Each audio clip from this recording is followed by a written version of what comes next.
اهلا بيكم معانا في معلوماتنا السريعه بتاعت النهارده. معاكم الدكتور طارق عبد الحميد.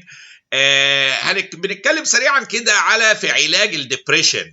في ادويه كتيره قوي بنسمع تراي سايكليك انتي ديبريسنس والسلكتيف سيروتونين ري ابتيك انهيبيتورز المشهوره. وبعقد مقارنه صغيره للاتجاه للايه سلكتيف سيروتونين ري ابتيك انهيبيتورز بقى ايه بقوا بريفيرابل على تراي سايكليك انتي ديبريشن في حالات كتيره. ان اولا مجموعه السلكتيف سيروتونين ري ابتيك انهيبيتورز دي بتختلف على الترايسايكليك في ايه؟ انهم زي دو نوت انهبت الايه؟ النور ادرينالين ابتيك، ما بيعملوش انهبيشن للنور ادرينالين ابتيك، وفي نفس الوقت بيعملوا ليس بلوكيج للايه؟ للريسبتورز الايه؟ الاخرى في البرين.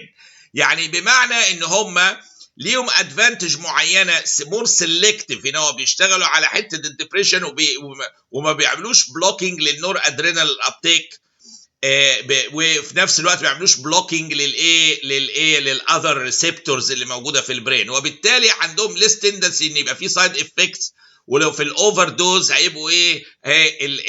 الاقل خطوره من التراي سايكليك انتي ديبريسنس.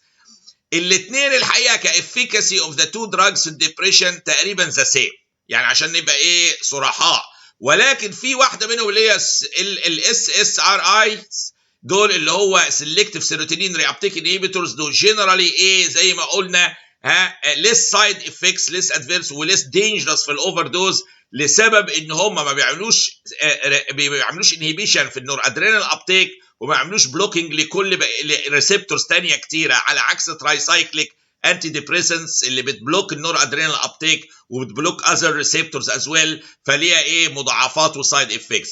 فلو انا عندي اختيار هيبقى انا عندي الاثنين افيكاسي وايز قرب بعض تماما في الانتي ديبريسنج افكت بتاعتهم، ولكن السلكتيف سيروتونين ري ابتيك انهيبيتورز ليس سايد افكتس وليس دينجرس في الاوفر دوز. ذاتس واي بقى في تندنسي ايه لاستخدامهم كايه فيرست لاين تريتمنت في حالات ايه ديبريشن ايه كتيره. والى اللقاء مع موضوع اخر بكره باذن الله. شكرا جزيلا.